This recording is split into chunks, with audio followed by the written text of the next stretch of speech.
माझ्यात जिद्द आणि आत्मविश्वास निर्माण झाला तो फक्त आणि फक्त खास मुलींसाठी असलेल्या हिरकणी मंचमुळे. जर तुम्हालाही माझ्यासारखे आत्मनिर्भर व्हायचे असेल तर आजच प्रवेश घ्या. Doctor D Y. Patil polytechnic, Kasba Bawada, Kolhapur येथेच. प्रवेशासाठी संपर्क 99 222 73 856, 98 904 50 095 आणि 99 211 11 655.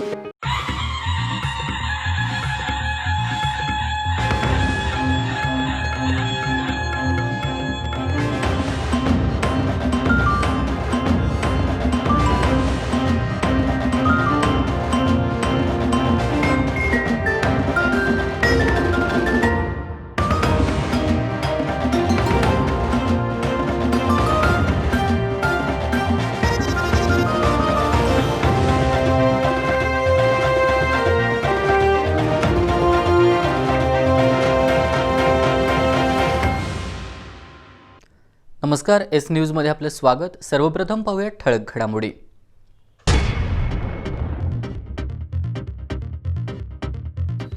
मराठा आरक्षणाला स्थगिती मिळाल्यानं सकल मराठा समाजाच्या वतीनं तावडे हॉटेल नजीक महामार्ग रोखण्याचा प्रयत्न, आंदोलक आणि पोलिसांमध्ये झटापट.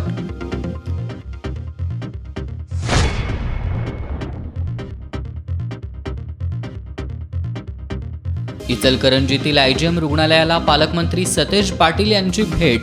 कोरोनाबाधित रुग्णांना आवश्यक त्या सर्व वैद्यकीय सेवा पुरवण्यासाठी सर्वतोपरी प्रयत्न करण्याची ग्वाही.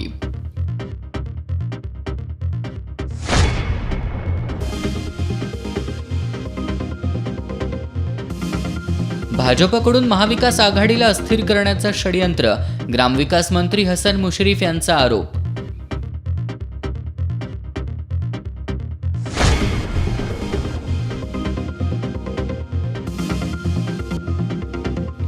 जिल्ह्यात 15 सप्टेंबर ते 10 ऑक्टोबर आणि 12 ते 24 ऑक्टोबर अशा 2 फेऱ्यांमध्ये राबवली जाणार माझं कुटुंब माझी जबाबदारी मोहीम. पालकमंत्री सतेज पाटील आणि जिल्हाधिकारी दौलत देसाई यांची माहिती. आणि शिंगणापूर बंधाऱ्याजवळ दुचाकी घसरून झालेल्या अपघातानंतर दुचाकीवरील तरुण नदीपात्रातून गेला वाहून.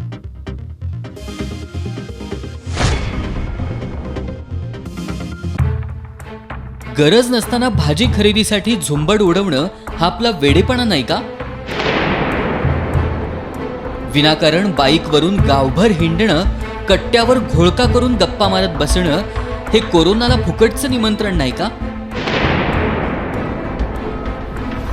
मोठे समारंभ सोहळे शेकडो लोकांना आमंत्रित करून साजरं करणं आणि कधी खायला न मिळाल्यासारखं त्यांना हजेरी लावणं हे आपणहून बोलवून कोरोनाला घरी आणण्यासारखं नाही का?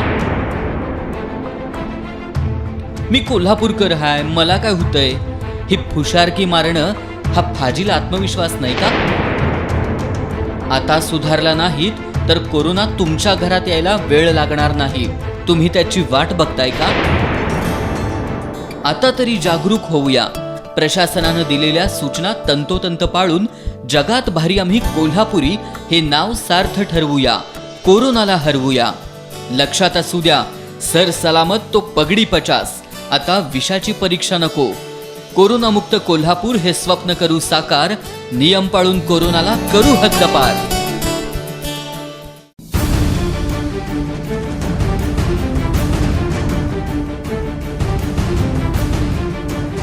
राजकारणाची खबरबात, समाजकारणाचा मागोवा, कला, क्रीडा, मनोरंजन, शेती, उद्योग, कुठं काय घडलंय बिघडलंय, बातमीला योग्य न्याय देणारा कोल्हापूरचा बुलंद आवाज. एस न्यूज कोल्हापूर, सदैव तुमच्या सोबत.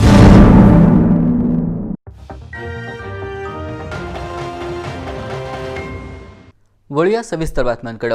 मराठा आरक्षणाला स्थगिती मिळाल्यानं सकल मराठा समाजाच्या वतीनं तावडे हॉटेल नजीक महामार्ग रोखण्याचा प्रयत्न करण्यात आला. मात्र त्यापूर्वीच पोलिसांनी आंदोलकांना ताब्यात घेतलं. यावेळी आंदोलक आणि पोलिसांमध्ये झटापट झाली. आक्रमक आंदोलकांनी राज्य सरकारच्या विरोधात जोरदार निदर्शनं केली. मराठा आरक्षणाला सर्वोच्च न्यायालयानं अंतरिम स्थगिती दिली आहे. त्यामुळे मराठा समाजात अस्वस्थतेची भावना आहे. सकल मराठा समाजानं आज पुणे बेंगलोर महामार्ग रोखण्याचा इशारा दिला होता.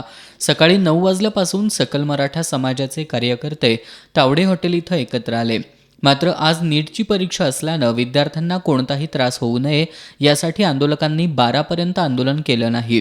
त्यानंतर आरक्षण आमच्या हक्काचं, मराठा समाजाला आरक्षण मिळालंच पाहिजे अशा घोषणा देत आंदोलक महामार्गाकडे निघाले. महामार्गावर आंदोलक येताच पोलिसांनी त्यांना ताब्यात घ्यायला सुरुवात केली.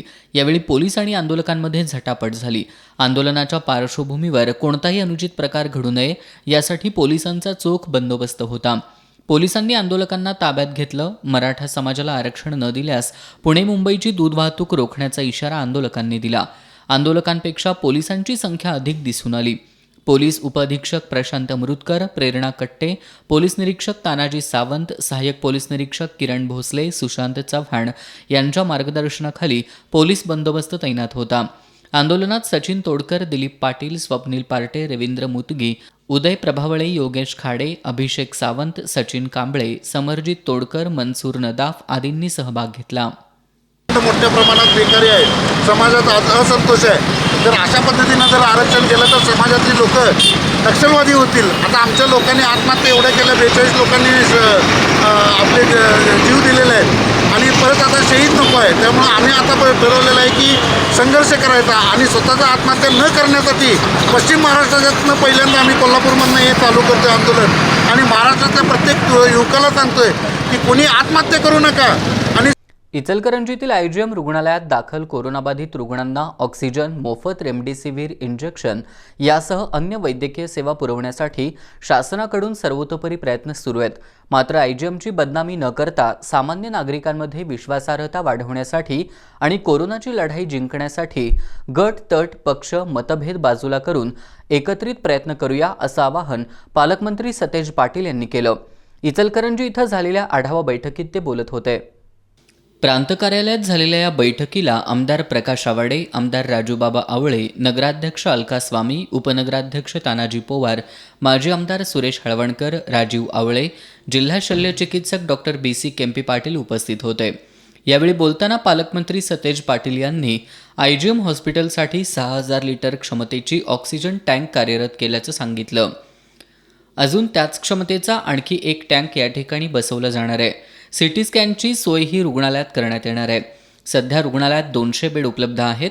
ते 300 पर्यंत नेण्याचं नियोजन असून लवकरच याबाबत कार्यवाही होणार असल्याचं त्यांनी सांगितलं. खासगी रुग्णालयात रेमडेसिवीर इंजेक्शनसाठी शासनानं दिलेल्या किमतीपेक्षा जादा दर आकारले जात असतील तर तात्काळ प्रांताधिकाऱ्यांकडे तक्रार करण्याचं आवाहनही पालकमंत्री सतेज पाटील यांनी केलं. 10 बेडहून अधिक बेड असणाऱ्या शहरातील खासगी रुग्णालयांमध्येही यापुढे अँटीजेन टेस्ट करण्याची कायदेशीर परवानगी देण्यात येणार असल्याचं त्यांनी सांगितलं. पालकमंत्र्यांनी आयजीएमच्या त्या 42 कर्मचाऱ्यांना कंत्राटी पद्धतीनं कामावर उपस्थित राहून सेवा देण्याचं आवाहन केलं. मुख्याधिकारी संतोष खांडेकर यांनी शहरातील कोरोनाबाधितांच्या मृत्यूचं आणि कोरोनाबाधितांचं प्रमाण या महिन्यात कमी झाल्याचं सांगितलं. यावेळी काही लोकप्रतिनिधींनी व्हेंटिलेटरची कमतरता, HRCTCसाठी आकारले जाणारे जादा शुल्क, नॉन कोविड रुग्णांचे उपचाराअभावी होणारे हाल आदींची माहिती पालकमंत्र्यांना दिली. यावेळी अप्पर पोलीस अधीक्षक श्रीनिवास घाडगे, पोलीस उपअधीक्षक गणेश बिरादार, नगरसेवक मदन कारंडे, राहुल खंजिरे, सुनील पाटील, सागर चाळके, आरोग्य अधिकारी सुनील दत्त संगेवार यांच्यासह पदाधिकारी आणि अधिकारी उपस्थित होते. राज्यात महाविकास आघाडीचं सरकार भक्कमपणे काम करतंय. मात्र कोणता तरी मुद्दा पुढं करून त्याचं राजकारण करण्यात येतंय. प्रत्येक गोष्टीत सरकारला उघडं पाडण्याचं राजकारण करून जाणीवपूर्वक राज्य सरकार अस्थिर करण्याचं षडयंत्र भाजपकडून रचलं जात असल्याचा आरोप ग्रामविकास मंत्री हसन मुश्रीफ यांनी पत्रकार परिषदेत बोलताना केलाय. मराठा आरक्षणासाठी महाविकास आघाडीचं सरकार शेवटपर्यंत लढेल असा विश्वासही त्यांनी यावेळी व्यक्त केला. नामदार हसन मुश्रीफ यांनी आज शासकीय विश्रामगृह इथं पत्रकारांशी संवाद साधला. यावेळी बोलताना नामदार मुश्रीफ यांनी कोरोनाच्या कठीण काळातही महाविकास आघाडीचं सरकार राज्यामध्ये चांगलं काम करतंय. मात्र विनाकारण कोणतेही मुद्दे काढून राज्य सरकार आणि गृह विभागाची आबरू काढली जात असल्याचा आरोप केला. सुशांतसिंह राजपूत आत्महत्या प्रकरण तसेच अंमली पदार्थांचा आरोप असे मुद्दे पुढे करून जाणीवपूर्वक भाजपकडून राज्य सरकार आणि गृह खात्याची अब्रू काढण्याचं राजकारण करण्यात येते. अभिनेत्री रिया चक्रवर्ती ही पश्चिम बंगालची आहे, तर आत्महत्या केलेला अभिनेता सुशांत सिंह राजपूत हा बिहारचा. ही दोन्ही राज्य महाराष्ट्राशी विभिन्न असली तरी या आत्महत्येच्या मुद्द्यावर जाणीवपूर्वक राज्य सरकारला बदनाम करण्यात येत असल्याचंही त्यांनी म्हटलंय. फडणवीस सरकारच्या काळात राज्यात कितपत कायदा आणि सुव्यवस्था होती याची श्वेतपत्रिका काढण्याची मागणीही मुश्रीफ यांनी यावेळी केली. नागपूरमध्ये कोरोना रुग्णांचा आकडा 50,000वर गेलाय. त्यामुळे माजी मुख्यमंत्री देवेंद्र फडणवीस यांनी त्यांचं शासकीय निवासस्थान सोडून जरा नागपूरमधून जाऊन पाहावं असा टोलाही त्यांनी यावेळी लगावला. मराठा आरक्षण प्रकरणी न्यायालयात बाजू मांडण्यासाठी फडणवीस सरकारनं जे वकील नियुक्त केले होते तेच वकील महाविकास आघाडी सरकारनं कायम ठेवलेत. मराठा आरक्षणासाठी महाविकास आघाडीचं सरकार शेवटपर्यंत लढेल असा विश्वासही त्यांनी यावेळी व्यक्त केला. जे फडणवीसने नियुक्त केलेले वकील आहेत ते सगळे वकील आपण ठेवतो. मुकुल रोहतगी, कपिल सिब्बल, तरीसुद्धा हा निर्णय आता व्हावा हे आश्चर्यजनक आहे. आणि मला वाटते आज जी कोणी जे बोलले ठीक आहे, मला माहिती घेतलेली नाही, पण ते गंभीर बाब आहे. माझी विनंती एवढीच आहे की ह्याच्यामध्ये राजकारण न आणता काल संभाजी ब्रिगेडच्या काही लोकांनी मत व्यक्त केलेलं आहे. आता आज उपसमितीची बैठक आहे, अध्यादेश काढायचा, रिव्ह्यू पिटिशन करायचा निर्णय होईल. परंतु मराठा आरक्षणासाठी आम्ही शेवटपर्यंत लढत राहू. कितीही किंमत मोजायला लागली हरकत नाही, आम्ही मोजू. परंतु महाविकास आघाडी सरकार हे आरक्षण देऊनच मराठा समाजाला राहील एवढा विश्वास मी तुम्हाला या निमित्ताने देतो. माजी मंत्री एकनाथ खडसे यांच्या नाराजीवर मंत्री मुश्रीफ यांनी खडसेंच्या आणि भाजपचा हा अंतर्गत मामला आहे, मात्र माजी मुख्यमंत्री देवेंद्र फडणवीस यांना उभं करण्यामध्ये एकनाथ खडसे यांचा मोठा हात असल्याचीही आठवण त्यांनी करून दिली. यावेळी स्थायी समिती सभापती सचिन पाटील, माजी नगरसेवक राजेश लाटकर, विनायक फाळके आदी उपस्थित होते. शिंगणापूर बंधाऱ्याजवळ दुचाकी घसरून झालेल्या अपघातानंतर दुचाकीवरील तरुण नदीपात्रातून वाहून गेल्याची घटना आज सकाळी घडली आहे. जयकुमार बाबूराव जाधव असं त्याचं नाव असून तो मासेमारीसाठी आला होता. जिल्हा आपत्कालीन आणि अग्निशमन पथकाकडून राबवलेल्या शोध मोहिमेत जयकुमारचा शोध लागला नाही. उद्या पुन्हा शोध मोहीम राबवण्यात येणार आहे.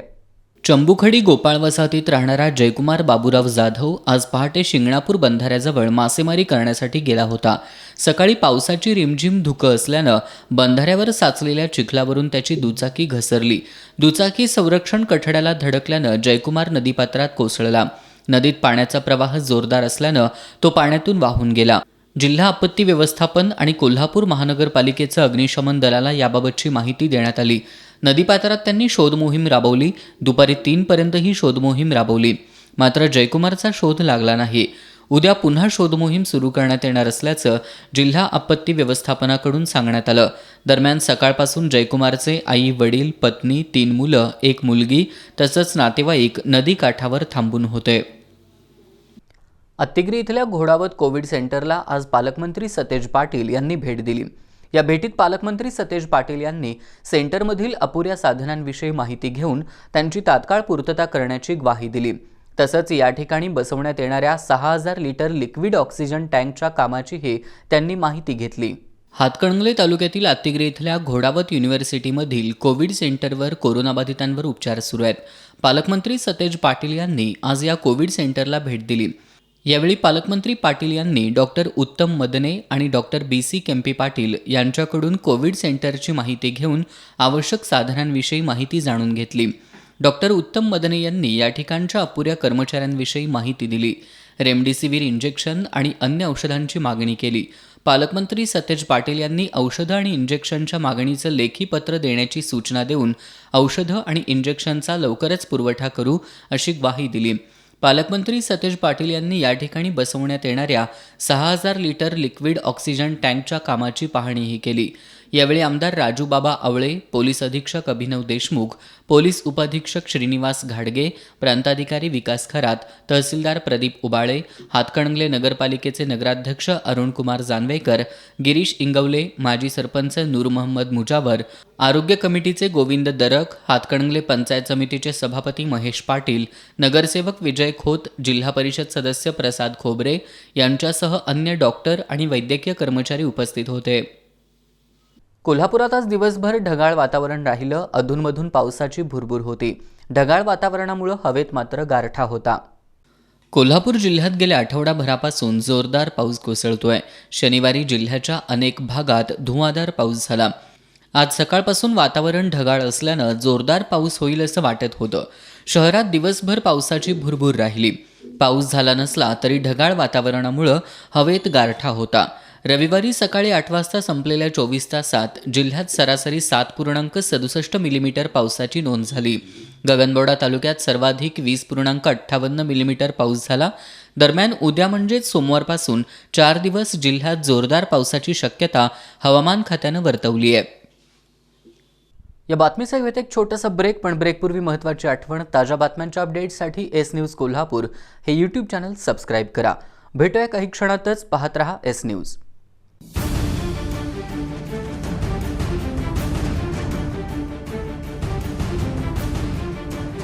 राजकारणाची खबरबात, समाजकारणाचा मागोवा, कला, क्रीडा, मनोरंजन, शेती, उद्योग, कुठं काय घडलंय बिघडलंय, बातमीला योग्य न्याय देणारा कोल्हापूरचा बुलंद आवाज एस न्यूज कोल्हापूर, सदैव तुमच्या सोबत.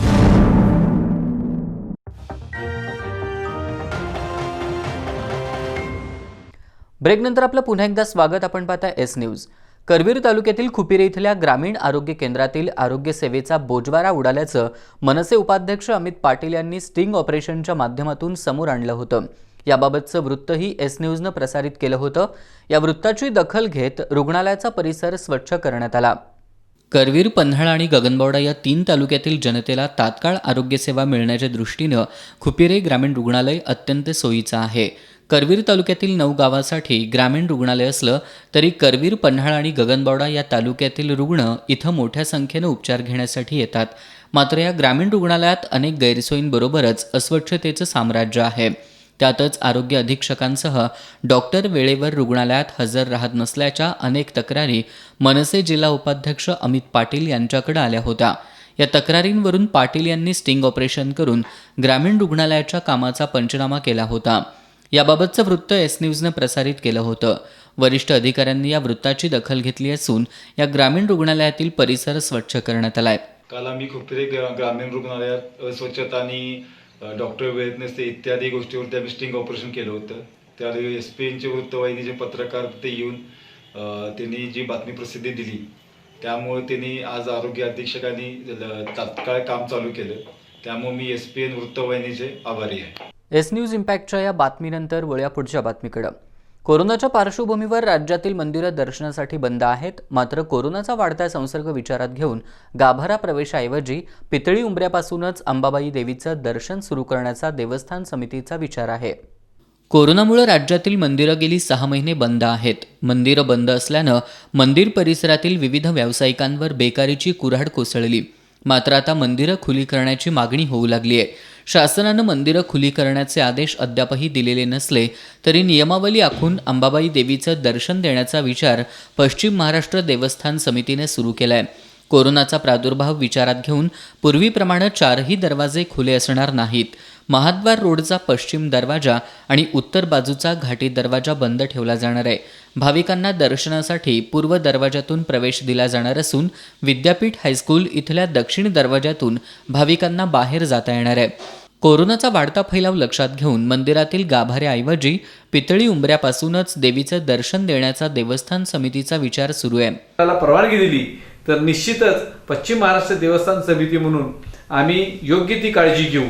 येणाऱ्या प्रत्येक भक्ताला आम्ही मास्क कंपल्सरी असेल, याचबरोबर सॅनिटायझर, त्याची टेम्परेचर तपासणी असेल किंवा मंदिराला 4 दरवाजे त्याचे 2 दरवाजे बंद करून 2 दरवाजातून म्हणजे पूर्व दरवाजातून येऊन दक्षिण दरवाजातून भक्त बाहेर जातील आणि काही मोजकेच भक्त सोडून ते बाहेर गेल्यानंतर दुसरे भक्त सोडता येतील. अशा पद्धतीचं नियोजन हे आमचं सध्या या ठिकाणी चालू आहे. अगदी सुरुवातीच्या काळामध्ये, प्राथमिक काळामध्ये मंदिरामध्ये आत गेल्यानंतर जो पितळी उंबरा आहे म्हणजे कासव मंडपाजवळचा समोरचा जो आत जाण्याचा जो पितळी उंबरा आहे त्या पितळी उंबऱ्यापासूनच सर्व भक्तांना लांबून दर्शन देण्याचं आमचा त्या ठिकाणी प्रयत्न सुरुवातीच्या काळात असणार आहे. मंदिरात पूजेसाठी घेऊन जाणाऱ्या खण ओटी साहित्यावर निर्बंध असणार आहेत. त्या पार्श्वभूमीवर कोल्हापुरातील श्री अंबाबाई मंदिरात देवीच्या दर्शनासाठी नियमावली तयार करण्यात आली आहे. या नियमावलीत राहूनच भक्तांना देवीचं दर्शन घ्यावं लागणार आहे. इचलकरंजीत कोरोनाचा प्रादुर्भाव मोठ्या प्रमाणात वाढू लागलाय. त्या पार्श्वभूमीवर पालकमंत्री सतेज पाटील यांनी IGM हॉस्पिटलला भेट दिली. या भेटीत त्यांनी हॉस्पिटलच्या सोयीसुविधांचा आढावा घेतला. कोरोना संकट काळात सर्वच राजकीय पक्षांनी एकत्र येत हातात हात घालून प्रशासनाला सहकार्य करावं असं आवाहनही त्यांनी यावेळी केलं. कोल्हापूर जिल्ह्यामध्ये कोरोनाचा प्रादुर्भाव वाढतोय. इचलकरंजीतही मोठ्या प्रमाणात कोरोनाबाधित रुग्ण आढळून येत आहेत. त्या पार्श्वभूमीवर पालकमंत्री सतेज पाटील यांनी आज इचलकरंजीतील IGM कोविड हॉस्पिटलला भेट दिली. यावेळी शासनानं मंजूर केलेल्या ऑक्सिजन सिलेंडरची पाहणी पालकमंत्री पाटील यांनी केली. त्यानंतर हॉस्पिटलच्या सोयीसुविधांबाबत त्यांनी आढावा बैठक घेतली. बैठकीला आमदार प्रकाश आवाडे, जिल्हा शल्यचिकित्सक BC केम्पी पाटील तसंच महाविकास आघाडीचे नगरसेवक उपस्थित होते. या बैठकीवेळी आमदार प्रकाश आवाडे आणि महाविकास आघाडीच्या नगरसेवकांमध्ये वादावादी झाली. पालकमंत्र्यांनी मध्यस्थी करून हा वाद मिटवला. हे रुग्णालय सर्वसामान्य गोरगरीब जनतेसाठी आहे. सर्वच राजकीय पक्षांनी कोरोनाच्या काळामध्ये एकत्र येऊन रुग्णांना वेळेत उपचार मिळावेत यासाठी प्रयत्नशील राहावं आणि प्रशासनाला मदत करावी असं आवाहन पालकमंत्री सतेज पाटील यांनी केलं. कोल्हापुरात दिवसेंदिवस कोरोना रुग्णांची संख्या वाढतीये. त्यामुळे मुंबई आणि ठाणे इथल्या डॉक्टरांची लवकरच मदत घेणार असल्याचं ग्रामविकास मंत्री हसन मुश्रीफ यांनी सांगितलं.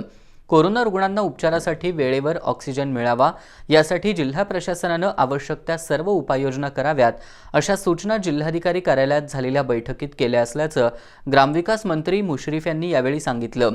कोरोनावर नियंत्रण मिळवण्यासाठी राज्य शासनाच्या वतीनं संपूर्ण राज्यभर 15 सप्टेंबरपासून माझं कुटुंब माझी जबाबदारी ही मोहीम हाती घेण्यात आली आहे.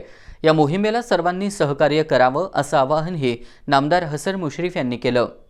स्वतःचा ऑक्सिजन तयार करण्याचे प्लांट लावले तर मला वाटतं त्यांच्या दवाखान्याची ताण हे आमच्या शासनावर येणार. त्याशिवाय 400 ICU बेड नव्यानं जो 64 कोटीसाठीचा निधी द्यायचा होता त्याबरोबर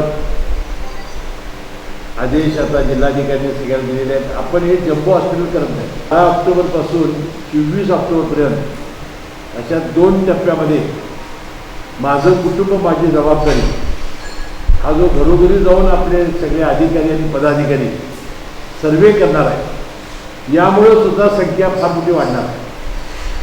कारण त्यांचं ऑक्सिजन तपासलं जाईल, घराघरात जाऊन टेम्परेचर तपासलं जाईल आणि जी आजारी माणसं आहेत जी आज लपून बसलेली आहेत घाबरून लाजून त्यांनासुद्धा या निमित्ताने बाहेर काढून त्यांचं कुटुंब वाचवण्याचं कामसुद्धा आपल्याला करावं लागणार. त्यामुळे हे महिना अखेरपर्यंत याची संख्या वाढणार आहे. जे आज पुढं आलेलं नाही त्या निमित्तानं आम्ही पुढं आणणार आहोत आणि कठोरपणानं आपण या 2 राऊंडमध्ये सर्वे करूनच आपण हा कोरोना नियंत्रण आणू शकतो. आणि मुख्यमंत्र्यांचं पुढं जाऊन म्हणणं आहे 24 ऑक्टोबरला ज्यावेळेला आपलं हा राऊंड संपेल सर्वेक्षणाचा, 25 ऑक्टोबरला दसरा आहे, त्या विजयादशमीच्या दिवशी आपण कोरोना हा दहन करू जसा रावणाचं दहन केलं होतं. मला वाटतं यासाठी आपण आज जिल्हाधिकारी कार्यालयामध्ये बैठक घेतली. त्यांचे सगळे प्रश्न आपण समजावून घेतले आणि मला वाटतं येणाऱ्या या काळामध्ये वाढणाऱ्या संख्येबाबत, ऑक्सिजनबाबत, औषधाबाबत आणि या सगळ्या मनुष्यबळाबाबत सविस्तरपणानं आढावा बैठक घेतली आणि मला वाटतं आपलं प्रशासन हे त्यासाठी सज्ज आहे असं मला या निमित्ताने आपल्याला सांगायचं. शिरोली MIDC पोलीस ठाण्यातील कॉन्स्टेबल संजित जगताप यांना कर्तव्य बजावताना कोरोनाची लागण झाली होती. जगताप यांचा 26 ऑगस्टला उपचारादरम्यान मृत्यू झाला होता. आज त्यांच्या वारसांना प्रशासनाकडून 50 लाख रुपयांचा धनादेश प्रदान करण्यात आला. कोल्हापूर पोलीस दलातील शिरोली MIDC पोलीस ठाण्यातील पोलीस कॉन्स्टेबल संजित जगताप यांचा कर्तव्य बजावताना कोरोनाची लागण होऊन मृत्यू झाला होता. कोरोना काळात कर्तव्य बजावताना मृत्यू झाल्यास 50 लाखाची मदत देण्याचं राज्य सरकारनं जाहीर केलं होतं. याबाबत पोलीस अधीक्षक डॉक्टर अभिनव देशमुख यांनी पाठपुरावा करून आज 50 लाख रुपयांचा धनादेश जगताप यांच्या कुटुंबियांना सुपूर्द केला। यावेळी पोलीस उपअधीक्षक प्रशांत अमृतकर, पोलीस निरीक्षक तानाजी सावंत, सहाय्यक पोलीस निरीक्षक किरण भोसले, श्रीकांत मोहिते यांच्यासह जगताप यांचे कुटुंबीय उपस्थित होते। कोल्हापूर जिल्हा परिषदेच्या वतीनं दरवर्षी शिक्षक दिनानिमित्त डॉक्टर सर्वपल्ली राधाकृष्णन जिल्हा आदर्श शिक्षक पुरस्कारांची घोषणा केली जाते। यावर्षी गगनबावडा तालुक्यातील खोपडेवाडी शाळेचे शिक्षक जयसिंग पडवळ यांना हा पुरस्कार जाहीर झालाय। खोपडेवाडी हे जयसिंग पडवळ यांचं जन्मगाव। या गावातल्या प्राथमिक शाळेत ते गेली 19 वर्ष अध्यापनाचं काम करतायत। पुस्तकी ज्ञानाबरोबरच विद्यार्थ्यांची सर्वांगीण प्रगती व्हावी यासाठी त्यांच्याकडून राबवले जाणारे उपक्रम अन्य शिक्षकांसाठी आदर्शवत ठरतायत। विज्ञान प्रदर्शन, शिष्यवृत्ती परीक्षा, प्रज्ञाशोध परीक्षा, क्रीडा स्पर्धा यामध्ये त्यांच्या मार्गदर्शनाखाली अनेक विद्यार्थ्यांनी जिल्हा स्तरावर यश मिळवलंय। ज्ञानरचनावादी शाळा, बाल संशोधक घडवणारी शाळा, मोबाईल शाळा, बालपत्रकार घडवणारी शाळा या नाविन्यपूर्ण उपक्रमांमधून त्यांच्या दुर्गम भागातील शाळेची राज्यस्तरापर्यंत ओळख निर्माण झाली। विद्यार्थ्यांनी विद्याभ्यासात पारंगत होत असतानाच सामाजिक भान जपावं, त्यांच्यामधील राष्ट्रीयत्वाची भावना वाढीला लागावी यासाठी पडवळ गुरुजींची धडपड सुरू असते। यातून अनेक चांगले विद्यार्थी घडलेत आणि घडतायत। पडवळ सर आम्हाला खूप छान शिकवतात। मोबाईल, TV, कम्प्युटरच्या साहाय्याने आम्हाला शिकवतात। पण आता कोरोनामुळे आम्ही शाळेत जात नाही। पडवळ सर आम्हाला घरी येऊन शिकवतात किंवा आम्ही पडवळ सरांच्या घरी जाऊन शिकतो। पडवळ सर मला खूप आवडतात। पडवळ सर आम्हाला सहलीला नेतात। खेळ अभ्यास खूप छान शिकवतात। पडवळ सर आम्हाला प्रयोग शिकवतात। प्रज्ञाशोध परीक्षेचा अभ्यास शिकवतात। आता कोरोनामुळे शाळा बंद आहेत तरीही पडवळ सर आम्हाला घरी येऊन शिकवतात। पडवळ गुरुजींनी अनेक शाळाबाह्य कामांची जबाबदारी सुद्धा सक्षमपणे पार पाडली आहे। वंचित मुलांच्या शिक्षणासाठी बालरक्षक म्हणून, कोविड काळात तक्रार निवारण अधिकारी म्हणून, पल्स पोलिओ लसीकरण, निवडणूक, जनगणना यासारख्या कामांमध्ये त्यांनी केलेल्या कामांची विशेष दखल घेण्यात आली आहे। महापुराच्या काळात पूरग्रस्त भागातील शाळांना शैक्षणिक साहित्य वाटप, 2 दिव्यांग मुलांचं शैक्षणिक पालकत्व, अंधश्रद्धा निर्मूलनासाठी विद्यार्थ्यांना मार्गदर्शन या सगळ्यातून पडवळ गुरुजींची एक समाज शिक्षक म्हणून तालुक्यात ओळख निर्माण झाली आहे। सर्व सूचना ऐकून घेऊन आणि पालकांच्या सहमतीनं प्रत्येकाच्या घरी जाऊन विद्यार्थ्यांच्या हे कोविड काळात देखील मी शिक्षण चालू ठेवलेलं आहे। त्यानंतर मी दुसरा उपक्रम जो राबवला तो प्रयोगशाळेचा, बालसंशोधक घडवणारी शाळा म्हणून आपल्या शाळेचं नाव लौकिक आहे महाराष्ट्रभर। या माध्यमातून लहानपणापासूनच विद्यार्थ्यांना एक संशोधन वृत्ती त्यांच्यात निर्माण व्हावी आणि कौशल्यपूर्ण विकासासाठी त्यांच्यावर जे तिसरा मी उपक्रम जो राबवला आहे आता गेल्या वर्षी, तो डोंगर दऱ्यातील आम्ही बालपत्रकार या नावाने राबवला आणि तो महाराष्ट्रभर आता प्रसिद्ध झालेला आहे। डॉक्टर राधाकृष्ण सर्वपल्ली राधाकृष्णन हा पुरस्कार जो जिल्हा परिषदेचा मिळालेला आहे। माझ्या कामाच्या जोरावर माझा प्रस्ताव मी जिल्हा परिषदेला सादर केलेला, तो आता सध्या मला आज जाहीर झालेला आहे आणि हे काम माझं महाराष्ट्रभर आता सध्या उपक्रमाच्या माध्यमातून प्रसिद्ध झालेलं आहे। त्यांच्या कामाची दखल घेऊन त्यांना शाळाबाह्य मुलांच्या उल्लेखनीय कामाबद्दल राज्यस्तरीय बालरक्षक म्हणून सन्मानित करण्यात आलंय। गुणवंत शिक्षक म्हणून जिल्हा स्तरावर गौरव, गगनगिरी महाराज ट्रस्टकडून तालुका स्तरावर सन्मान, नाविन्यपूर्ण शोध निबंध स्पर्धेत सलग 3 वर्ष राज्य शासनाकडून उपक्रमशील शिक्षक पुरस्कारानं सन्मान, राज्यस्तरासह राष्ट्रीय स्तरावर टीचर इनोव्हेशन अवॉर्डनं गौरव असे सन्मान प्राप्त केलेल्या पडवळ गुरुजींना यावर्षी जिल्हा आदर्श शिक्षक पुरस्कार जाहीर करत जिल्हा परिषदेनं त्यांच्या कामाची दखल घेतली आहे। एस न्यूजसाठी खोपडेवाडीहून बाजीराव तळेकर। कागल मुरगुड राज्यमार्गावर कागल तालुक्यातील व्हन्नूर पाटा इथं ट्रक आणि दुचाकी यांच्यात अपघात झाला। या अपघातात कागल तालुक्यातील हळदी इथल्या हणमंत नानासो पाटील यांचा जागीच मृत्यू झाला। आज सकाळी 6 वाजण्याच्या सुमारास हा अपघात झाला। गोकुळ दूध संघाचा महालक्ष्मी पशुखाद्याचा ट्रक कागल मार्गे मुरगुडच्या दिशेने जात होता। तो ट्रक वन्नूर फाटा इथं आला. त्याचवेळी गोरंबेतून हणमंत पाटील हे MIDCतील इंडोकाउंट कंपनीत कामासाठी सकाळी 7 वाजण्याच्या शिफ्टला जात होते. दुचाकीवरून ते वन्नूर फाटा इथं आल्यानंतर मुरगुडच्या दिशेनं भरधाव जाणाऱ्या पशुखाद्याच्या ट्रकनं पाटील यांच्या दुचाकीला समोरून जोराची धडक दिली. या अपघातात पाटील हे जागीच ठार झाले. पाटील मूळचे हळदी गावचे असून ते कामाच्या सोयीसाठी त्यांनी सासरवाडी असलेल्या गोरंबेतच नवीन घर बांधलं होतं. या ठिकाणी ते पत्नी, 2 मुली आणि एका मुलासोबत राहत होते. त्यांचा स्वभाव मनमिळावू असल्यानं त्यांचा मित्रपरिवारही मोठा आहे. त्यांच्या अकाली मृत्यूनं सर्वत्र हळहळ व्यक्त होतीये. दरम्यान अपघातानंतर ट्रक चालकानं पलायन केलं असून अधिक तपास कागल पोलीस करतायत. कोरोना संकटात विविध संस्था संघटनांच्या वतीनं कोविड सेंटरला मदत केली जाते. इचलकरंजीतील IGM हॉस्पिटलला हे STN केबल ऑपरेटर आणि SPN डिजिटल नेटवर्क यांच्या वतीनं मदत करण्यात आली. हॉस्पिटलमधील कोरोनाबाधितांवरील उपचारासाठी वाफेचे मशीन पालकमंत्री सतेज पाटील यांच्या उपस्थितीत देण्यात आले. कोरोनाच्या पार्श्वभूमीवर वैद्यकीय साहित्याच्या रूपात प्रशासनाला सामाजिक संस्थांकडून मदत केली जाते. त्यानुसार इचलकरंजीतील SPN डिजिटल नेटवर्क आणि STN केबल ऑपरेटर यांच्या वतीनं IGM हॉस्पिटलला 100 वाफेची मशीन देण्यात आलीत. पालकमंत्री सतेज पाटील यांच्या हस्ते ही मशीन देण्यात आली. यावेळी आमदार प्रकाश आवाडे, जिल्हा शल्यचिकित्सक डॉक्टर BC केम्पी पाटील, नगरसेवक STN केबलचे भूषण माने, अमर काळे यांच्यासह सदस्य उपस्थित होते. या बातमीचा घेत एक छोटासा ब्रेक, पण ब्रेकपूर्वी महत्त्वाची आठवण. ताज्या बातम्यांच्या अपडेट्ससाठी S न्यूज कोल्हापूर हे यूट्यूब चॅनल सबस्क्राईब करा. भेटूया काही क्षणातच. पाहत रहा S न्यूज. घडलंय तेच दाखवणारं, घटनेमागची सत्यता शोधणारं, प्रत्येक बातमीला न्याय देणारं S न्यूजचं 9चं बातमीपत्र. S न्यूज कोल्हापूर, सदैव तुमच्यासोबत.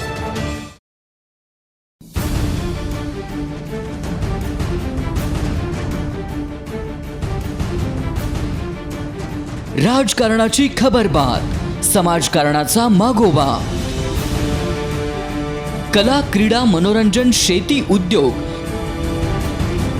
कुठं काय घडलंय बिघडलंय, बातमीला योग्य न्याय देणारा, कोल्हापूरचा बुलंद आवाज. S न्यूज कोल्हापूर, सदैव तुमच्या सोबत.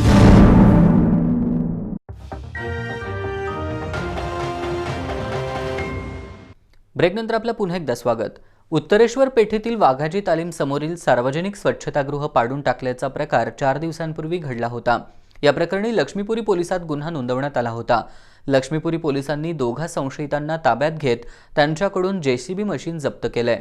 मंगळवारी रात्री अज्ञातांनी उत्तरेश्वर पेठ परिसरातील स्वच्छतागृह जमीनदोस्त केलं होतं. या प्रकरणी सार्वजनिक मालमत्तेचं नुकसान केल्याबद्दल महेश भोसले यांनी लक्ष्मीपुरी पोलिसात अज्ञाताविरोधात फिर्याद दिली होती. लक्ष्मीपुरी पोलिसांनी सार्वजनिक मालमत्तेचं नुकसान केल्याप्रकरणी याच परिसरात राहणाऱ्या अजिंक्य चव्हाण, अक्षय सस्ते या दोघांना ताब्यात घेतलं होतं. दोघांवरही गुन्हा दाखल करण्यात आलाय. स्वच्छतागृह पाडण्यासाठी वापरण्यात आलेले JCB मशीन जप्त करण्यात आलंय. लक्षतीर्थ वसाहत परिसरातील एका जुगार अड्ड्यावर छापा टाकून लक्ष्मीपुरी पोलिसांनी 6 जणांना ताब्यात घेतलं. पोलिसांनी त्यांच्याकडून 7,500 रुपयांची रक्कम जप्त केली आहे. लक्षतीर्थ वसाहत परिसरातील सुतारमळ्याजवळील एका जुगार अड्ड्यावर लक्ष्मीपुरी पोलिसांनी छापा टाकला. या छाप्यात लक्षतीर्थ वसाहत परिसरात राहणाऱ्या 6 जणांना ताब्यात घेण्यात आलंय. प्रवीण फाले, प्रथमेश पाटील, इम्रान मोमीन, शिवाजी जाधव, किरण लोहार, चेतन फिरसे अशी त्यांची नावं आहेत. त्यांच्याकडून सुमारे 7,500 रुपयांची रोकड जप्त केली आहे. कोल्हापुरातल्या शिवाजी पेठेत राहणाऱ्या प्राजक्ता सूर्यवंशी या राष्ट्रीय स्केटिंगपटूला राज्यस्तरीय आदर्श बालगौरव क्रीडारत्न किड्स अचिव्हर्स आयकॉन अवॉर्डनं नुकतंच सन्मानित करण्यात आलंय. एकामागोमाग एक विक्रमांना गवसणी घालणाऱ्या प्राजक्तानं कोल्हापूरसह क्रीडा क्षेत्राचं नाव उज्ज्वल केलंय. आता ऑलिम्पिक स्पर्धेत उतरून देशासाठी सुवर्णपदक मिळवून देण्यासाठी ती प्रयत्न करतेय.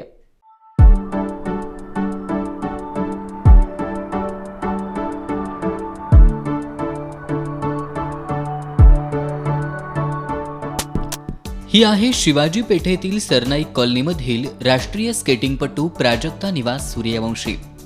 लहानपणापासूनच प्राजक्ताला खेळांची विशेष आवड असल्यानं तिची आई संध्याराणी सूर्यवंशी आणि वडील निवास सूर्यवंशी यांनी तिला स्केटिंग खेळासाठी प्रोत्साहित केलं. वयाच्या 8व्या वर्षी प्राजक्ताला सचिन टीम टॉपर्सच्या क्लासमध्ये स्केटिंगचे धडे दिले. प्राजक्तानं विविध स्केटिंग प्रकारात भाग घेत अनेक स्पर्धांमध्ये यश मिळवलं.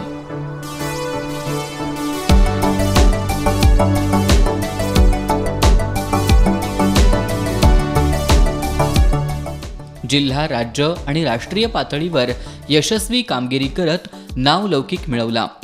रोज 4 तास सराव करणाऱ्या प्राजक्तानं अनेक विक्रम आपल्या नावावर कोरले. 2018 मध्ये बेळगाव इथं प्राजक्तानं 72 तास स्केटिंग करून India book records, Asia book records, national records, global record असे अनेक विक्रम केले.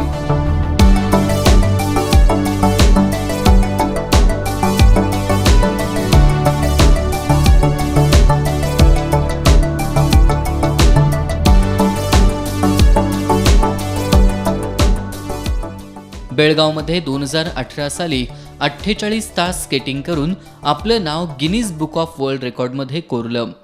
प्राजक्तानं आत्तापर्यंत आपल्या नावावर राष्ट्रीय आणि आंतरराष्ट्रीय पातळीवरील 9 रेकॉर्ड्स नोंदवलेत. स्केटिंगच्या विविध प्रकारात आत्तापर्यंत तिनं 12 सुवर्ण पदकं, 10 रौप्य पदकं आणि 15 ब्रॉन्झ पदकं अशी एकूण 37 पदकं कमावली आहेत. तिच्या या कामगिरीची दखल राज्य आणि राष्ट्रीय पातळीवर घेण्यात आली आहे. नुकतंच तिला मनुष्यबळ विकास लोकसेवा अकादमीतर्फे राज्यस्तरीय आदर्श बालगौरव क्रीडारत्न आयकॉन अवॉर्ड या पुरस्कारानं गौरवण्यात आलंय. तिनं ऑलिम्पिक स्पर्धेत उतरण्याचा निश्चय केलाय. देशासाठी तिला सुवर्ण पदक पटकवायचंय. मला खूप आनंद होतो. आजपर्यंत मी गिनीज रेकॉर्ड, वर्ल्ड रेकॉर्ड केले आहे. आमच्या घरी आम्ही एकत्र कुटुंब पद्धत आहे. मी 5वीपासून स्केटिंग करते. माझा 5वीपासून अभ्यास आणि स्केटिंग यावर जोर होता. आत्तापर्यंत मी नॅशनल, इंटरनॅशनलच्या स्पर्धा खेळली आहे.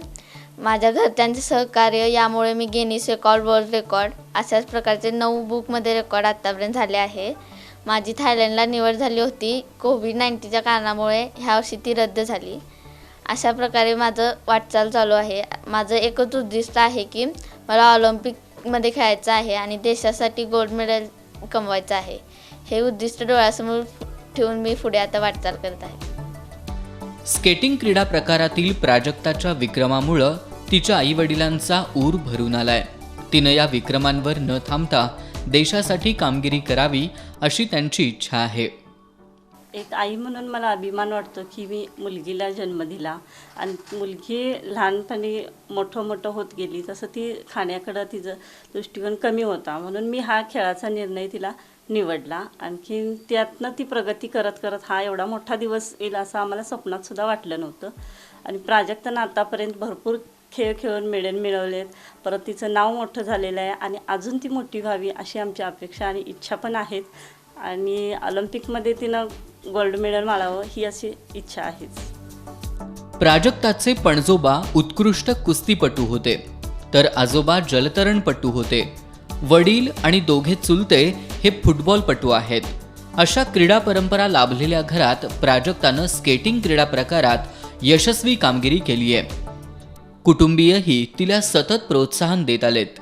भविष्यात ती नक्कीच चांगली कामगिरी करेल असा विश्वास तिचे काका विश्वास सूर्यवंशी यांनी व्यक्त केलाय. म्हणजे माझे आजोबा कुस्तीपटू होते.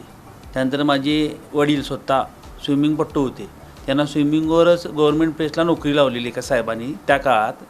आता जस्ट आम्ही तिघं भाऊ आहे. आम्ही पण म्हणजे चांगले फुटबॉल खेळाडू होते. आमच्या सिनियर टीम होती, कोल्हापूरातली नामवंत टीम होती. तसेच आमच्या क्रीडा प्रकारात प्राजक्तानं हे स्केटिंग नवीन धोरण अवलंबून तिने या प्रकारात भरपूर यश मिळवलं आणि तिच्यासाठी आम्ही अहोरात्र प्रयत्न करत आहे. आणि तिला ऑलिम्पिक पदक असं मिळावं, असं देशासाठी काहीतरी करावं अशी आमच्या कुटुंबाची सगळ्यांची हे अपेक्षा आहे. आणि ती मिळवल आणि त्यासाठी आम्ही अपार कष्ट करण्यासाठी तयार आहोत. विविध स्पर्धांमध्ये विक्रमी कामगिरी करत प्राजक्तानं आता आपलं लक्ष ऑलिम्पिक स्पर्धेकडे केंद्रित केलंय. या स्पर्धेत चमकदार कामगिरी करून देशाचं नाव उंचवण्यासाठी तिला शुभेच्छा.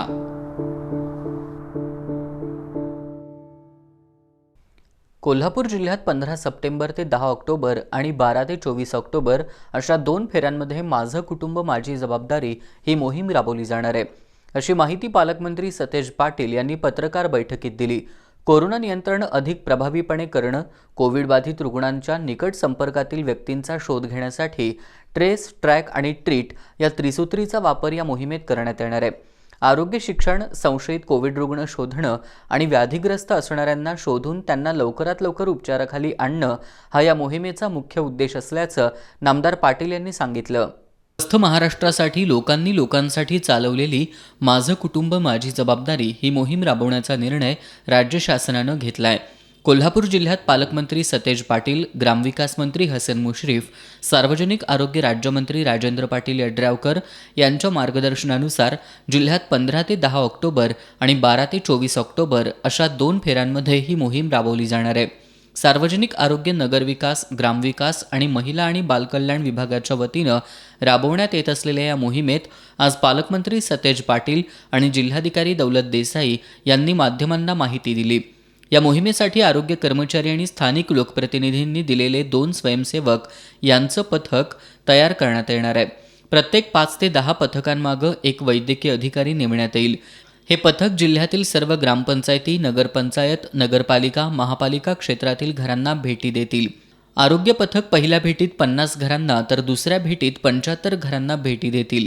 आरोग्य पथकातील सदस्य घरोघरी भेटी देऊन ताप, ऑक्सिजनचं प्रमाण तपासणार आहेत. खोकला आणि इतर लक्षणं असणारे व्याधीग्रस्त रुग्ण आढळल्यास त्यांना वैद्यकीय अधिकाऱ्यांकडे संदर्भित केले जाणार आहे. तसंच गरजेनुसार त्यांची स्वॅब तपासणी करण्यात येणार असल्याचं पालकमंत्र्यांनी सांगितलं. वैद्यकीय अधिकारी रुग्णाला तपासून आवश्यकतेनुसार तिथंच उपचार करतील किंवा फिवर क्लिनिक किंवा कोविड-19 रुग्णालयास संदर्भित करतील. आरोग्य पथक घरातील सर्व सदस्यांना त्यांच्या कोविड स्थितीनुसार आरोग्य शिक्षण देतील, असं जिल्हाधिकारी दौलत देसाई यांनी सांगितलं. पालकमंत्र्यांच्या मार्गदर्शनानुसार जिल्ह्यात या मोहिमेचं आयोजन होणार आहे. राज्याचे मुख्यमंत्री सन्माननीय उद्धव ठाकरे साहेबांनी माझे कुटुंब माझी जबाबदारी ही संकल्पना राज्यामध्ये मांडलेली आहे. गेले 6 महिने करोनाच्या विरोधात आपण सर्वजण लढाई देतो आणि यामध्ये आता चेज द व्हायरस या पद्धतीनं हा घरामध्ये जाऊन आपण या पद्धतीचा सर्वे करून कोमॉर्बिड असेल किंवा लक्षणं असतील त्या पेशंटला हुडकून काढून त्यांचं नियोजन करण्याचं काम आपण त्या ठिकाणी करणार आहोत. 15 सप्टेंबर ते साधारणपणे 24 ऑक्टोबरपर्यंत ही या पद्धतीचं नियोजन आपण त्या ठिकाणी केलेलं आहे. जवळजवळ 1400 पथक किंवा 1400 टीम्स हे संपूर्ण जिल्ह्यामध्ये आणि शहरामध्ये प्रत्येक घरामध्ये त्या ठिकाणी जाणार आहेत. जवळजवळ 7,66,000 घरं ही ग्रामीण भागामध्ये या शहरामध्ये कोल्हापूर महापालिका अंतर्गत येतात. या सर्वच ठिकाणी हे टीम्स जातील आणि या पद्धतीचा सर्वे करतील. यामध्ये त्या भागातील सर्व पक्षाचे कार्यकर्ते असतील, सामाजिक कार्यकर्ते असतील, तरुण मंडळाचे कार्यकर्ते असतील, तालमीचे कार्यकर्ते असतील किंवा स्वयंसेवा संस्था असतील, बचत गट असतील, या सगळ्यांनी थोडी मदत या सगळ्या गोष्टीमध्ये माहिती संकलन करण्यामध्ये करावी अशी आमची विनंती या ठिकाणी असते. या मोहिमेसाठी विद्यार्थी, पालक, सामान्य नागरिक यांच्यासाठी कोविड-19 याबाबत सर्वोत्तम निबंध, पोस्टर, संदेश, लघुचित्रपट यासाठी बक्षीस योजना असणार आहे. प्रत्येक शहर, ग्रामपंचायतीला मिळालेल्या गुणानुसार हिरवे, पिवळे आणि लाल कार्ड देण्यात येणार आहे. हिरवं कार्ड मिळालेल्या गावांमधून आमदार मतदारसंघ, जिल्हा आणि राज्यस्तरावर प्रत्येकी 3 शहरं आणि ग्रामपंचायती निवडल्या जाणार आहेत. पत्रकार बैठकीला आयुक्त डॉक्टर मल्लीनाथ कलशेट्टी, जिल्हा परिषदेचे मुख्य कार्यकारी अधिकारी अमन मित्तल, पश्चिम महाराष्ट्र देवस्थान समितीचे अध्यक्ष महेश जाधव, डॉक्टर योगेश साळे उपस्थित होते. कोरोनाचा वाढता समूह संसर्ग रोखण्यासाठी आता कडक पावलं उचलावी लागणार आहेत. सायंकाळी 7 नंतर मंडळाच्या कट्ट्यांवर बसणाऱ्या कार्यकर्त्यांसह विनाकारण बाहेर फिरणाऱ्या नागरिकांवर कडक कारवाई करण्याचे आदेश पालकमंत्री सतेज पाटील यांनी आज दिलेत. रुग्णांची संख्या कोल्हापुरात झपाट्यानं वाढतीये, त्यामुळे किमान काही दिवस स्वतःहून नागरिकांनी नियम पाळण्याचं आवाहनही त्यांनी यावेळी केलं. कोल्हापुरात कोरोनाचा समूह संसर्ग वाढतोय. 15 सप्टेंबरनंतर कोरोना रुग्णांच्या संख्येत आणखी वाढ होण्याची शक्यता आहे. मात्र अजूनही काही नागरिक प्रशासनानं दिलेल्या सूचनांकडे दुर्लक्ष करत असल्याचं दिसून येतंय. त्यामुळं अशा नागरिकांवर कडक कारवाई करण्याचा निर्णय प्रशासनानं घेतलाय. 7 नंतर लॉकडाऊन असतानाही विनाकारण बाहेर फिरणं, मास्कचा वापर न करणं असे प्रकार सर्रास दिसून येत आहेत. यातून कोरोना संसर्गाला आमंत्रणच मिळत असून समूह संसर्ग वाढण्याचा धोकाही अधिक आहे. प्रशासनानं वारंवार सूचना करून देखील नागरिक ऐकण्याच्या मनस्थितीत नसल्यानं आता 7 नंतर मंडळाच्या कट्ट्यावर गप्पा मारणाऱ्या आणि विनाकारण फिरणाऱ्या नागरिकांवर कारवाई करण्याचे आदेश पालकमंत्री सतेज पाटील यांनी दिलेत. आणि म्हणून आमची प्रशासन म्हणून विनंती आहे की थोडं 7 नंतर याची कडक अंमलबजावणी करावी अशा पद्धतीची अपेक्षा या ठिकाणी. म्हणून लोकांना देखील आमचं आव्हान आहे की हे प्रादुर्भाव थांबवायचा असेल तर किमान आता 7 नंतर आपण कडकडीत हा थोडाफार यामध्ये सुधारणा करून आपण बंद ठेवण्याची भूमिका या ठिकाणी घ्यावी अशी आमची. उद्या म्हणजेच सोमवारपासून त्याची कडक अंमलबजावणी करण्यात येणार आहे. विनाकारण फिरणाऱ्या नागरिकांसह तसंच कट्ट्यावर गप्पा मारत बसणाऱ्यांवर कारवाई करण्यात येणार आहे. सध्या कोरोनामुळे गंभीर परिस्थिती उद्भवली असल्यानं हा निर्णय घेण्यात आल्याचंही पालकमंत्री सतेज पाटील यांनी स्पष्ट केलं. कोरोनाचा समूह संसर्ग आटोक्यात येईपर्यंत नागरिकांनी स्वतःहून नियम पाळावेत असं आवाहनही पालकमंत्री सतेज पाटील यांनी यावेळी केलं. आज सायंकाळी 7 वाजेपर्यंतच्या 24 तासात जिल्ह्यात 740 कोरोनाबाधित रुग्ण आढळून आलेत, तर 633 रुग्णांना डिस्चार्ज देण्यात आला. आता जिल्ह्यातील कोरोनाबाधित रुग्णांची एकूण संख्या 34,630 इतकी झाली आहे. कोल्हापूर जिल्ह्यात काल शनिवारी सायंकाळी 5 ते आज सायंकाळी 5 वाजेपर्यंतच्या 24 तासात 740 कोरोनाबाधित रुग्ण आढळून आले. त्यामध्ये कोल्हापूर शहरात सर्वाधिक म्हणजेच 243 रुग्ण आढळले. त्यापाठोपाठ करवीर तालुक्यात 90, हातकणंगले तालुक्यात 86, पन्हाळा तालुक्यात 60, शिरोळ तालुक्यात 43, गडिंग्लज तालुक्यात 27, कागल तालुक्यात 13, राधानगरी तालुक्यात 20 आणि नगरपालिका क्षेत्रात 62 रुग्ण आढळून आलेत. याबरोबरच जिल्ह्यातील कोरोनाबाधित रुग्णांची आतापर्यंतची एकूण संख्या 34,630 इतकी झाली आहे. 24 तासात 633 रुग्णांना बरे झाल्यानं डिस्चार्ज देण्यात आलाय. त्यामुळे डिस्चार्ज दिलेल्या रुग्णांची आतापर्यंतची एकूण संख्या 22,744 इतकी झाली आहे. तर 31 रुग्णांचा मृत्यू झाल्यानं एकूण मृतांची संख्या 1,059 इतकी झाली आहे. सध्या जिल्ह्यात 10,827 कोरोनाबाधित रुग्णांवर उपचार सुरू आहेत. अंमली पदार्थ बाळगल्याप्रकरणी बोरवडे तिट्टा मुरगुड इथल्या एकाला स्थानिक गुन्हे अन्वेषण विभागानं अटक केली आहे. अभिजित पाटील असं त्याचं नाव असून सुमारे 28,000 अंमली पदार्थ आणि 2,46,000 रुपयांची रोकड असा मुद्देमाल जप्त केलाय. पोलीस निरीक्षक तानाजी सावंत यांच्या मार्गदर्शनाखाली सहाय्यक पोलीस निरीक्षक सत्यराज घुले यांनी ही कारवाई केली. कोल्हापुरातील कात्यायनी कॉम्प्लेक्स परिसरातल्या नागरिकांना महानगरपालिकेचे माजी विरोधी पक्षनेते मधुकर रामाने, माजी महापौर अश्विनी रामाने यांच्या उपस्थितीत रोगप्रतिकारक शक्तीची औषधं मोफत देण्यात आली. 2,000हून अधिक नागरिकांनी याचा लाभ घेतला. पालकमंत्री सतेज पाटील, दक्षिणचे आमदार ऋतुराज पाटील यांच्या मार्गदर्शनाखाली हा उपक्रम राबवण्यात आला. यावेळी अमर रामाने, श्रीकांत मनोळे, अरविंद तोरसकर, संतोष वैद्य, विनय गुरव, रवींद्र मोरे आदी उपस्थित होते. युवतीचा विनयभंग करून धमकी दिल्याप्रकरणी इचलकरंजीतील शिवाजीनगर पोलिसांनी संजय गोविंद बडे याला अटक केली आहे. पीडित युवती संध्याकाळच्या सुमारास यशोलक्ष्मी मंगल कार्यालय इथून जात होती. त्याचवेळी संजय बडे यानं तिला थांबवून लज्जा उत्पन्न होईल असं वर्तन करून तिचा विनयभंग केला. पीडित युवतीनं दिलेल्या फिर्यादीनुसार बडे याला अटक करण्यात आली आहे. यशवंतराव चव्हाण मुक्त वसाहत योजनेअंतर्गत असलेली घरकुल योजना गाव पातळीवर आणि तालुका पातळीवर सक्षमपणे राबवावी अशी मागणी कोल्हापूर जिल्हा गवळी समाजानं केली आहे. या मागणीचं निवेदन त्यांनी जिल्हा परिषदेचे अध्यक्ष बजरंग पाटील आणि मुख्य कार्यकारी अधिकारी अमन मित्तल यांना दिलंय. कोल्हापूर जिल्ह्यातील गवळी समाज हा भटक्या विमुक्त जमाती या प्रवर्गात समाविष्ट आहे.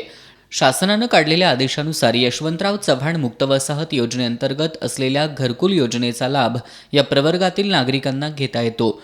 कोल्हापूर जिल्ह्यातील यादव गवळी समाजाची वस्ती ही गाव, वाडी, डोंगर, दऱ्याखोऱ्यांमध्ये वास्तव्यास आहे. त्यामुळे जिल्ह्यातील 12 तालुक्यातील या समाजाच्या लोकांना पंचायत समितीनं घरकुल योजनेचे अर्ज उपलब्ध करून द्यावेत. तसंच गाव पातळीवरही ही योजना राबवावी अशी मागणी कोल्हापूर जिल्हा गवळी समाज महासंघानं केली आहे. या मागणीचं निवेदन त्यांनी जिल्हा परिषदेचे अध्यक्ष बजरंग पाटील, मुख्य कार्यकारी अधिकारी अमन मित्तल यांच्यासह अन्य अधिकाऱ्यांना दिलं. ट्रस्टचे विश्वस्त युवराज गवळी, महासंघाचे अध्यक्ष बाजीराव गावकर यासह अन्य पदाधिकारी उपस्थित होते. यशवंतराव चव्हाण मुक्त वसाहत योजनेचा लाभ जिल्ह्यातील समस्त यादव गवळी समाज बांधवांनी घ्यावा असं आवाहन युवराज गवळी यांनी केलंय. शेवटी पुन्हा एक नजर ठळक घडामोडींवर.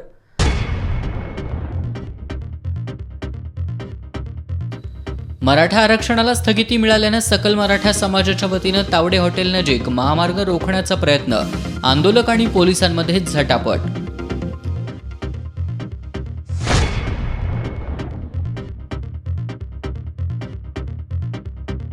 इचलकरंजीतील आयजीएम रुग्णालयाला पालकमंत्री सतेज पाटील यांची भेट, कोरोनाबाधित रुग्णांना आवश्यक त्या सर्व वैद्यकीय सेवा पुरवण्यासाठी सर्वतोपरी प्रयत्न करण्याची ग्वाही.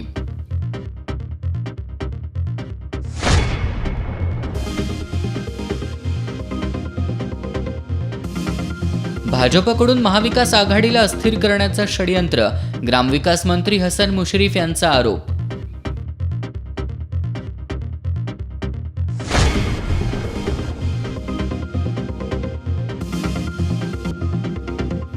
जिल्ह्यात 15 सप्टेंबर ते 10 ऑक्टोबर आणि 12 ते 24 ऑक्टोबर अशा 2 फेऱ्यांमध्ये राबवली जाणार माझं कुटुंब माझी जबाबदारी मोहीम, पालकमंत्री सतेज पाटील आणि जिल्हाधिकारी दौलत देसाई यांची माहिती.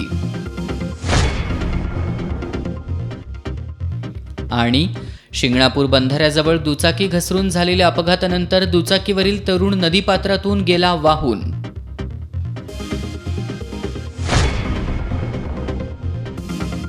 बातम्यांच्या ताज्या अपडेट्ससाठी एस न्यूज कोल्हापूर या वेबसाईटला भेट द्या. त्याचबरोबर एस न्यूज कोल्हापूर हे यूट्यूब चॅनल सबस्क्राईब करा.